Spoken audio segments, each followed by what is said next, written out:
We're doing that today? I had my adventure hat on. I thought we were doing this history of prostitution. Give me a moment.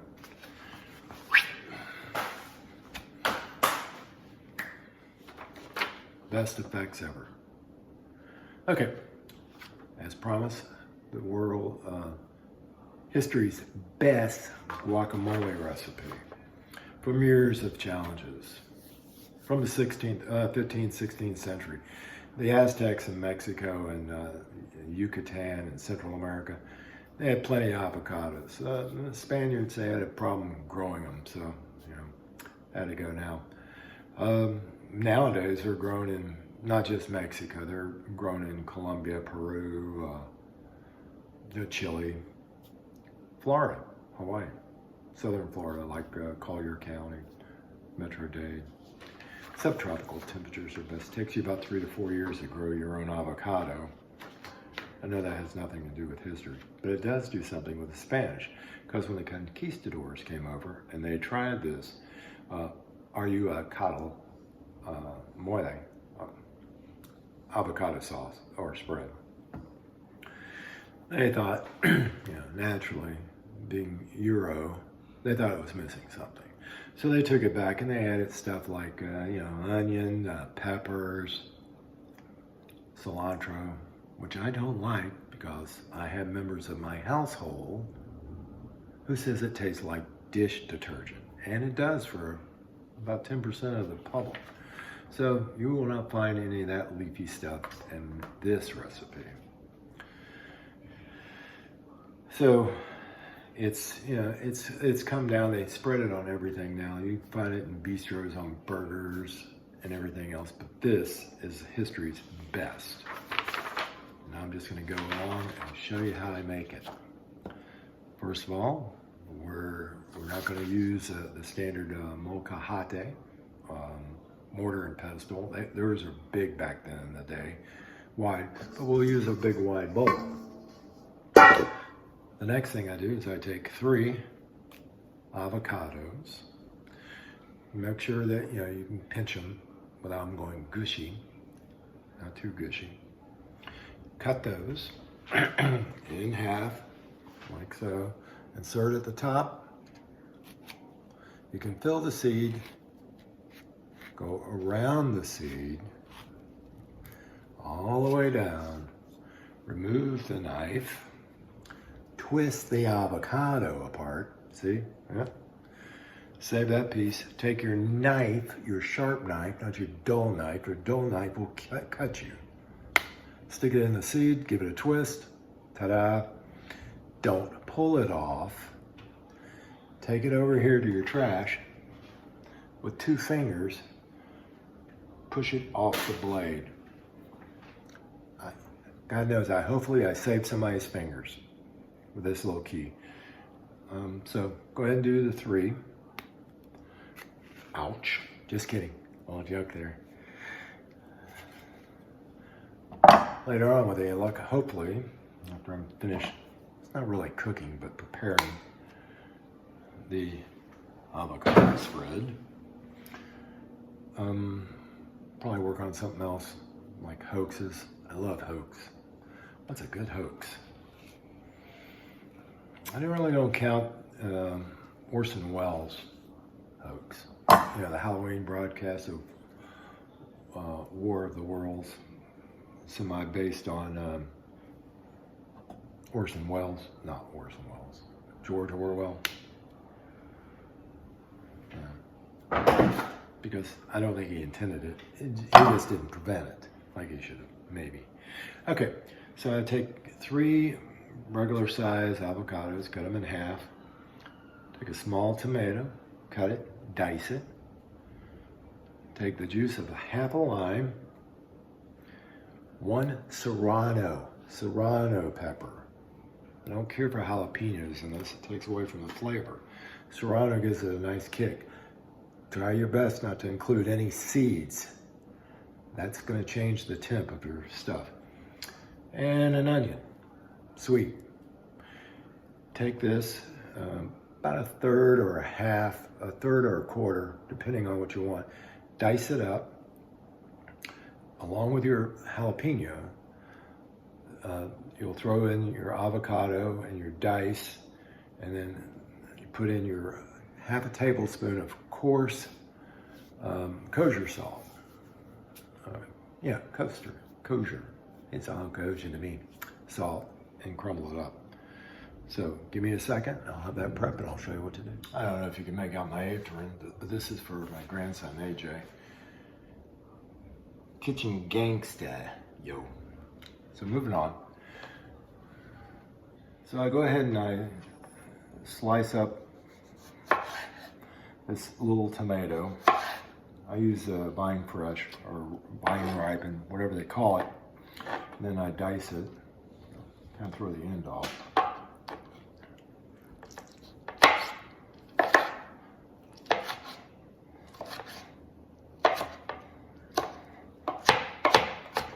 Watch your thumbs. I don't usually like the juice in my avocado. Some people do, I don't. A lot of people don't like tomato in their avocado, but that's the way it is. This is, like I said, history's best. So I try to just put that on in there without any of the juice. Good luck with that.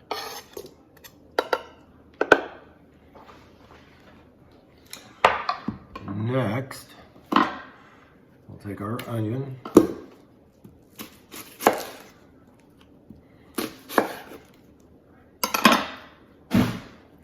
And we're just going to do the same thing. We're just going to dice it up.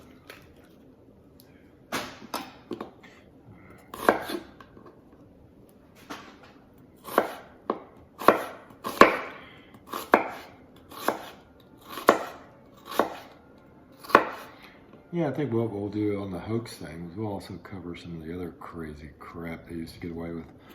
But in those days, you know, subscriptions were based on entertainment value of newspapers and stuff.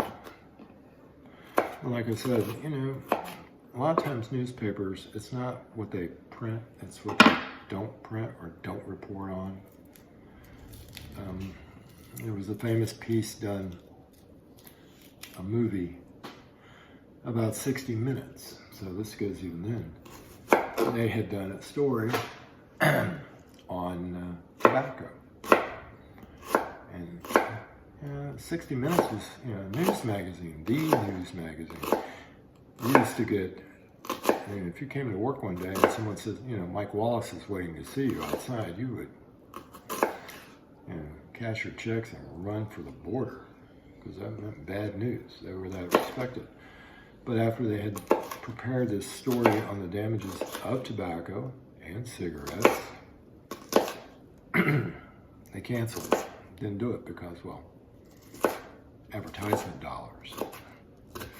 So everybody's got some sort of agenda. Just remember that. Who benefits from what?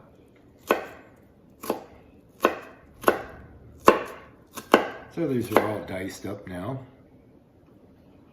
Put that in.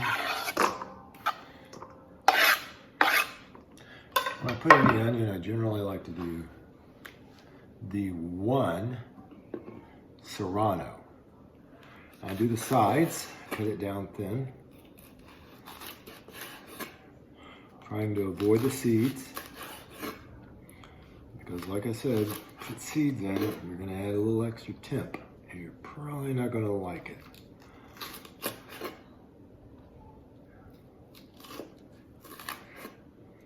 So, get that in.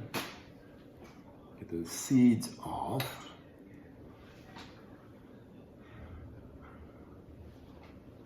And then dice those up. And dice up the sliced sides of the Serrano pepper.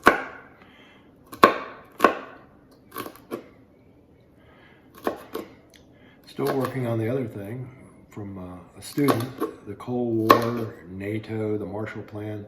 It's kind of a big order.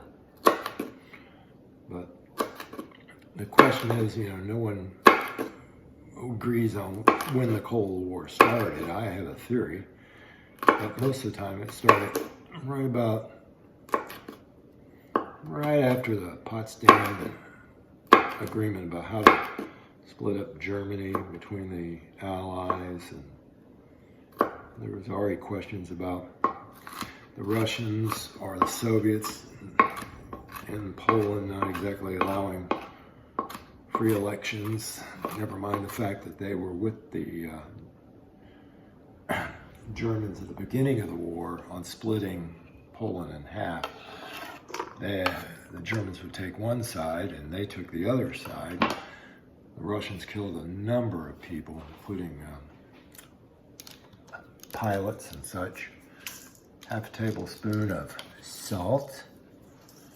I usually like to put that right on the old onions, kind of draw that moisture out.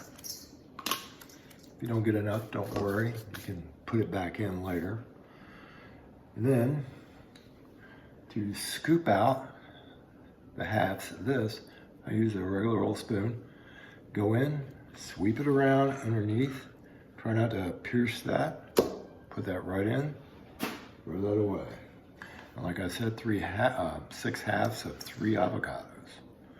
Put that in. Sorry for the reach. But this is technically not a cooking thing, it's more of a mixing thing. What else? We've got a couple other things we're doing. We're gonna really dive into the Ponce de Leon mysteries, where he landed, where he could have landed. Because, like I told you, historians never can agree on anything.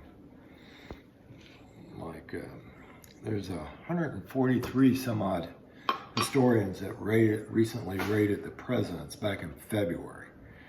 And some of those ratings are quite political themselves. And so I investigated some of these historians. Some of them were not historians. Some of them were lawyers. I don't know how that worked out, that they would have an opinion about this. Of course, I guess anybody that lives through it could have an opinion. That's my stance anyway. We're going to take a lime, half a lime, and the juice of it. I'm going to keep that right on the side. Now for the secret invention, as you can see, it's a nice little mix in there, yummy. And this is my secret weapon. Instead of using a mortar, I use potato masher. And it works just great. It's awesome. Get a lot of frustration out, especially with the dog, the cat, the wife, which I don't have a problem with. But like I said, one of her favorite breakfast meals is Texas toast. The regular Texas toast, that like garlic, big old thick piece of bread. Do that in the oven, finish it up, put some avocado sauce on it. Now squeeze the juice of a lime and put a egg over medium on top of it. It is good, I enjoyed it. Okay, keep on mashing.